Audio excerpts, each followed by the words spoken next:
Homem-Aranha Um Novo Dia é o meu filme favorito do herói desde que a gente teve Homem-Aranha 2 do Sam Raimi lá atrás. Isso diz muito porque eu sou apaixonado por aquele filme. Esse é o quarto filme da franquia do super-herói com o Tom Holland no papel principal, mas é o primeiro com o Destin Daniel Cretton como diretor. Quem assina o roteiro é o Eric Sommers, Chris McKenna e também o Justin Krutskis, eu acho que é o cara que fez Rivais. O filme tem 2 horas e 25 de duração e tem vários rostos familiares aí do universo cinematográfico da Marvel, com o Bruce Banner, o Justiceiro, o próprio Tom Holland, a Zendaya como a MJ, a Ned, várias pessoas que a gente já conhece. A história básica do filme é o Peter Parker confrontando as consequências do desejo dele de nunca ser lembrado. E incapaz de viver com o que ele perdeu, que é a amizade e o amor de todas as pessoas que conheciam ele, ele se joga 100% no trabalho, tentando esquecer desse lado civil dele, focando apenas na parte do herói. Pra mim esse é um dos filmes com um dos melhores roteiros que a gente viu aí nesse universo cinematográfico da memória recente. Achei ele muito bem amarradinho, redondinho, não tem barriga, não fica sobrando muita coisa, todas as coisas se fecham, se conectam, o que eles apresentam tem resultados e muito me deixou surpreso e feliz que ali as coisas vão escalando gradativamente, é uma escadinha, isso, que causa isso, que puxa aquilo, então não parece que nada está particularmente perdido dentro desse filme, eu adorei. Mas o tema principal do filme, na minha opinião, é sobre identidade e saúde mental. O que acontece quando a gente negligencia um lado da nossa vida e quem a gente se torna quando a gente se afasta de quem ama a gente e de quem nós amamos também. Fica muito claro nesses 4 anos que se passam no salto temporal que o Peter Parker ali ele tá tentando esquecer quem ele era, focando basicamente só no aspecto profissional da vida dele e não na parte social, que é algo que, como todos os bons filmes e histórias do Homem-Aranha, são problemas que todas as pessoas conseguem se relacionar. Eu, você, a pessoa comum. E isso também é feito de uma forma que todo mundo consegue ter empatia. Você começa a se sacrificar demais, correr atrás demais, abandonar coisas que você amava, pessoas que você gostava, hobbies que você tinha para focar 100% na sua carreira e seu corpo começa a demonstrar que você está passando por alguma coisa que não é legal. Ele começa a te dar sintomas de que não é o caminho legal que você está seguindo e no caso do Peter Parker, ele começa a sentir uma enxaqueca muito brutal e o DNA dele começa a se tornar cada vez mais aracnídeo e menos humano. Que pelo roteiro parece ser algo que ele até queria, né? Desaparecer dentro do Homem-Aranha e nunca mais ser Peter Parker, mas ali um gatilho começa na cabeça dele de que ele precisa controlar aquilo de alguma forma e até os desdobramentos disso com o restante da história acho que são muito bem feitos. Acho que não é surpresa pra ninguém que quando você se isola, você começa a se sentir muito solitário, você entra em depressão, você começa a ter alguns problemas de saúde mental e você vai se afundando cada vez mais nisso quando você não tem uma rede de apoio onde realmente se apoiar. E é uma coisa que o Peter Parker está fazendo, mas isso é uma sentença autoimposta. Ele escolhe se afastar de tudo, de todos, escondido atrás de um heroísmo, de que é para proteger os outros, mas é muito do egoísmo dele também, de não permitir que as pessoas que amam ele tenham a possibilidade de querer estar lá para ele, de dar esse suporte para ele. A forma como o Destin Daniel Cretton registra isso, eu acho que fica bastante destacado principalmente na primeira parte do filme, na nossa introdução ao que ele tem feito e como ele tem vivido, porque a edição desse filme conta uma história muito bonita, do próprio Peter Parker olhando um casal do outro lado do metrô, vendo eles se dando um beijo, de reencontrando amigos, das pessoas tendo vidas além do que está ali apresentado para ele, né? A policial tem vida, a Wolf tem vida, o Ned e a Zendaya tem vida, apesar dele ter esquecido, né, deixado todo mundo para trás, abandonado essas pessoas no intuito de protegê-las. Essas memórias são memórias só pra ele, né? Essas pessoas são memórias e são passado pra ele. Pra essas pessoas a vida seguiu em frente. E a gente começa a ver isso na faculdade do Ned com a Zendaya, nos novos relacionamentos que ela começa a construir e como ele basicamente ficou congelado no tempo. Outra coisa que eu gostei bastante também é como o roteiro ele abraça todos os elementos desse universo cinematográfico da Marvel e ele introduz pra gente personagens que estão passando ou passam por coisas similares ao personagem do Tom Holland. O Bruce Banner, que tem essa coisa do monstro que vive dentro dele, e do doutor e professor que quer só viver a vida dele, do próprio Justiceiro, que também passa por isso, mas esse já não tem mesmo uma vida social, porque ele já não tem mais ninguém que ele ama ou quer amar, e a gente tem até a própria personagem da Jean Grey, de certa forma, que também passa por esse mesmo arco, por esse mesmo círculo, e eu acho que o roteiro se amarra de forma linda, muito coerente, coisa para todos eles. E os pequenos elementos que eles vão adicionando ali do CM enquanto o filme orbita ao redor do Homem-Aranha são todos muito bem encaixados. Inclusive quando a gente começa a pensar como que eles vão impedir esse lado monstruoso deles de fazer o lado humano deles desaparecer, que é através de um inibidor que o Bruce Banner usa para não deixar o Hulk vir à tona. Talvez uma única pergunta que fique no roteiro é por que ele tem esse inibidor se ele já tinha feito as pazes em ser o Dr. Banner, né? Em She-Hulk ele estava de boa com isso, no final de Guerra Infinita também, meio que parecia que as duas partes da personalidade dele estavam de acordo em como eles iam seguir em frente com a vida, mas isso é uma bobagem. E é engraçado que dentro desse cenário tão pessimista, parece que a única pessoa que tem uma perspectiva otimista dentro de tudo isso é o próprio Justiceiro, que é um cara que fala pro Peter Parker: você acha que se eu tivesse a chance de me reaproximar, de criar novas conexões, de não estar nessa solidão, eu estaria optando por isso? Isso aqui não é uma escolha, isso é uma sentença. E no caso, a do Peter é uma sentença que ele mesmo se impôs. Mas talvez a reflexão que eu mais goste desse filme é sobre como ela martela pra gente o lema do herói, que é: com grandes poderes vem grandes responsabilidades. E como essas responsabilidades são tratadas por nós e pelo Peter, muitas vezes como apenas as nossas obrigações para com a sociedade, de forma profissional. Quem é você no seu trabalho, o que você produz, o que você contribui. E ele abandona o outro lado que é muito importante, se não mais importante, que é o fato de que nós temos responsabilidades sociais também para com as pessoas que estão nas nossas vidas, que a gente ama e que amam a gente. Nós temos responsabilidades como irmãos, pais, filhos, avós, tios, tias, namorados, esposos, esposas, como amigos, que têm que ser cumpridas. E que se a gente se distancia delas, a gente pode começar a se transformar numa pessoa que a gente já não reconhece mais. Que é uma jornada que o Peter também passa e que é reiterado para ele diversas vezes. Você sabe quem que você é, você sabe quem é esse Peter Parker agora.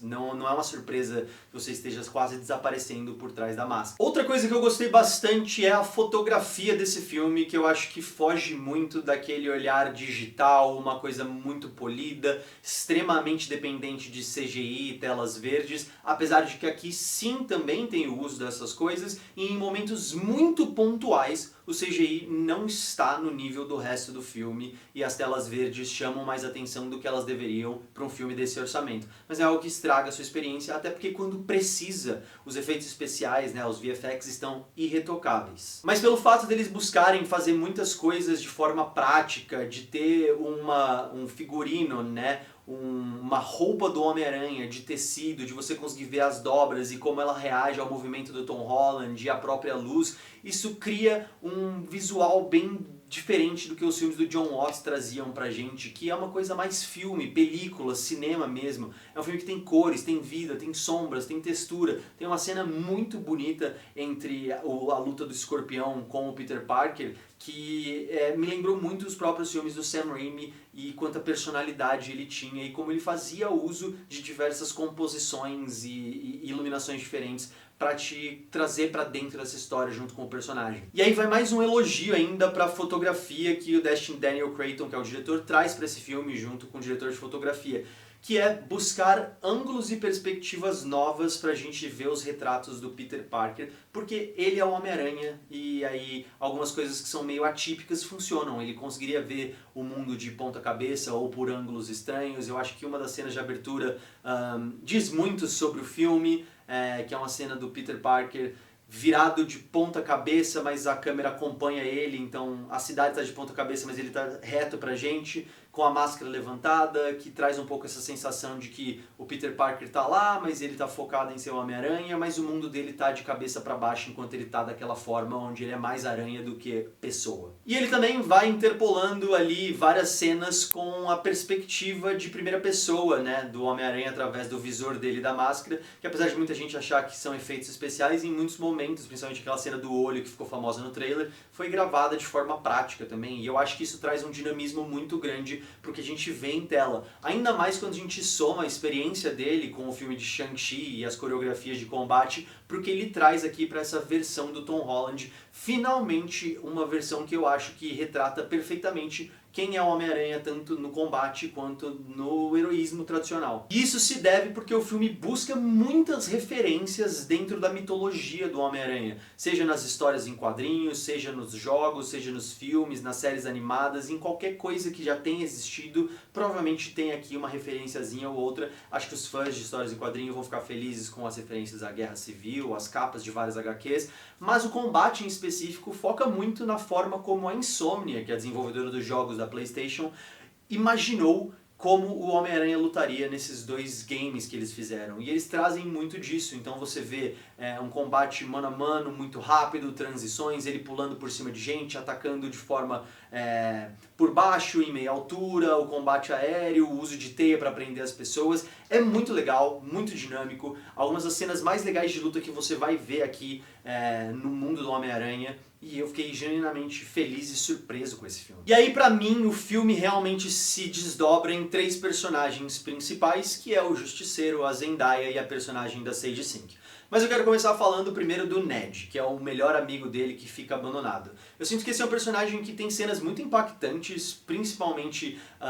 numa tentativa de retornar à normalidade entre o Homem-Aranha e eles, que realmente soletram pra você essa emoção de amigo, melhor amigo, de vulnerabilidade, de estar confortável, de se divertir, se sentir bem dentro de um espaço. E também o personagem do Bruce Banner, que apesar de não ter tanto desenvolvimento, eu acho que faz um paralelo muito legal com a história do Peter Parker e como quando a gente não consegue conciliar partes diferentes da nossa vida, a gente pode acabar sendo dominado por algo que a gente não gosta. Então assim, isso é mais um mérito do roteiro, de tratar esses personagens com respeito, com admiração e de entender como eles podem se encaixar na história do Homem-Aranha que eles estão contando agora. E, inclusive, a cena do Bruce Banner aqui como o Hulk, né, tem 2 momentos distintos que a gente vê ali no filme e também no trailer, mas a segunda vez é uma das coisas mais legais que a gente viu do personagem desde Vingadores, quando ele tá na batalha lá de Nova York contra o Chitauri, ou do Edward Norton. Você sente o peso desse personagem, a presença dele, o quão amedrontador ele é, o quão forte ele é, o quão capaz ele é, principalmente pelas reações que a gente tem ali do combate com o Homem-Aranha. Mas o filme se desdobra mesmo nessas 3 relações que eu vou falar agora. A primeira deles é com o Justiceiro, que eu acho que retrata esse âmbito do amigo, né? Desse lado social de ser amigo de alguém, de ter com quem poder contar quando você não pode contar com ninguém. E a química deles em tela é impecável. Principalmente porque o Jon Bernthal e o Tom Holland são amigos de longa data, eles se conhecem já há 13 anos.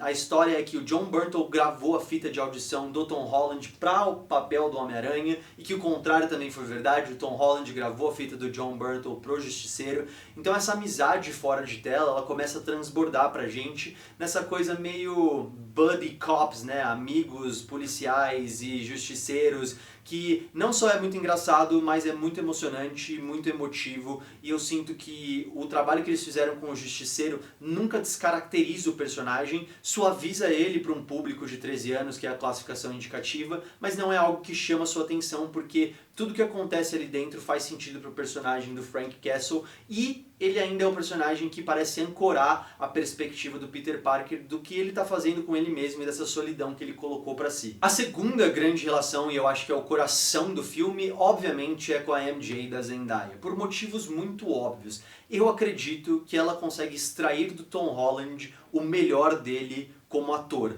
até porque muito do que tá ali em câmera parece que não é atuação. E isso vem do fato também deles terem esse relacionamento fora das telas, deles estarem casados, deles terem essa intimidade, essa química, essa vulnerabilidade, de conhecerem um ao outro. Então quando você vê o Peter Parker sofrendo por ela, tendo seguido em frente com outra pessoa, você sente a dor do próprio Tom Holland em imaginar que talvez ele perdesse a Zendaya. E nas trocas mais singelas, nos momentos em que eles estão sendo sinceros um com o outro, isso também fica muito evidente em câmera. Ela faz ele ser uma versão muito melhor do que ele é como ator, do que, por exemplo, ele foi em A Odisseia. E, obviamente, ela ela tá aqui fantástica no papel, ela sustenta todas as cenas que ela tá dentro, mesmo como uma pessoa comum, né, ali de Mary Jane, ela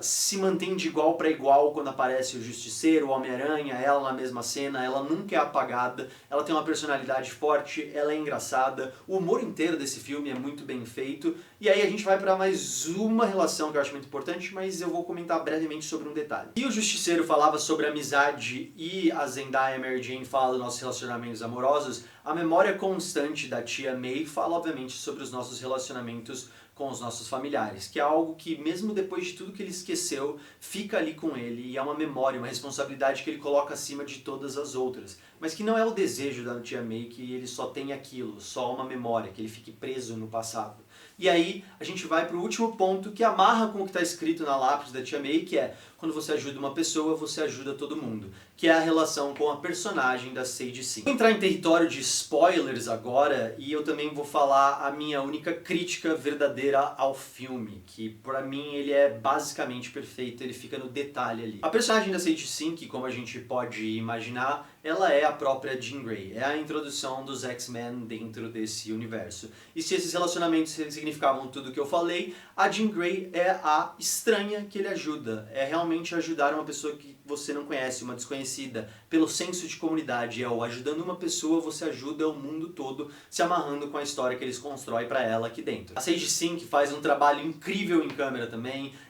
muito expressiva, com emoções assim, bem evidentes, sem ser caricato, também sabe a hora de ficar mais contida, de trazer essa coisa um pouquinho mais misteriosa e vilanesca, e ela é uma adição incrível pro futuro da Marvel, do UCM, da forma que você quiser interpretar, eu acho que ela vai carregar esse manto muito bem por muitos e muitos e muitos anos. E sim, muita gente vai falar que isso era comum, que crossovers sempre aconteceram no universo compartilhado, e eu gostei de tudo que foi feito aqui, mesmo dentro das surpresas, com o Bruce Banner, com a Helena, com o Justiceiro, com todos os outros personagens. Enquanto as coisas estavam trabalhando em prol de colocar o Homem-Aranha como protagonista e elas estavam ao redor dele, estava ótimo, porque eram detalhes que contavam a história dele. A partir de certo momento no filme, eles tornam um detalhe contando a história da Jean Grey. Eu fiz as contas na segunda vez que eu assisti o filme hoje, tem quase 25 minutos de 2 horas e 25 focados dentro dela. E aí o filme parece só um checklist de coisas que a Marvel tem que falar e introduzir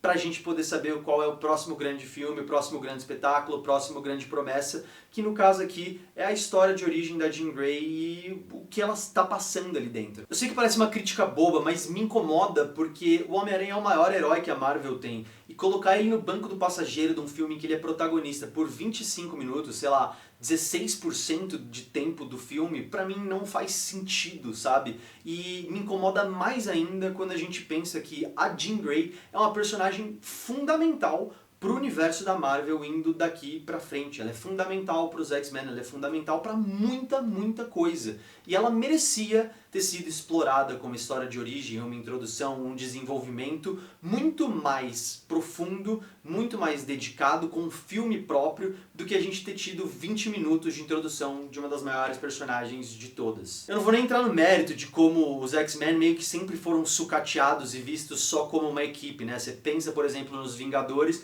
Todos os Vingadores tiveram 2, 3 filmes cada um para construir o grupo que eles seriam quando eles precisassem enfrentar uma grande ameaça. E eu sinto que a Marvel deveria seguir no mesmo caminho. Eles deveriam fazer 2, 3, 4 filmes sobre o Ciclope, a Jean Grey, a Tempestade, sobre o Wolverine, sobre o Homem de Gelo, sobre qualquer um desses personagens, antes de jogar eles numa equipe e poder seguir em frente. E talvez isso aconteça. Não vou mentir, mas eu gostaria que a Jean Grey não tivesse tido uma história de origem que fosse uma nota de rodapé no filme de um outro personagem. Isso me leva a outra coisa que eu tava falando sobre o Homem-Aranha do Sam Raimi. Eu acho que a gente nunca mais vai ter um filme só do Homem-Aranha, pelo Homem-Aranha, que foque no Homem-Aranha. Porque pra sempre o Homem-Aranha vai ser esse grande pedestal, esse grande outdoor, esse grande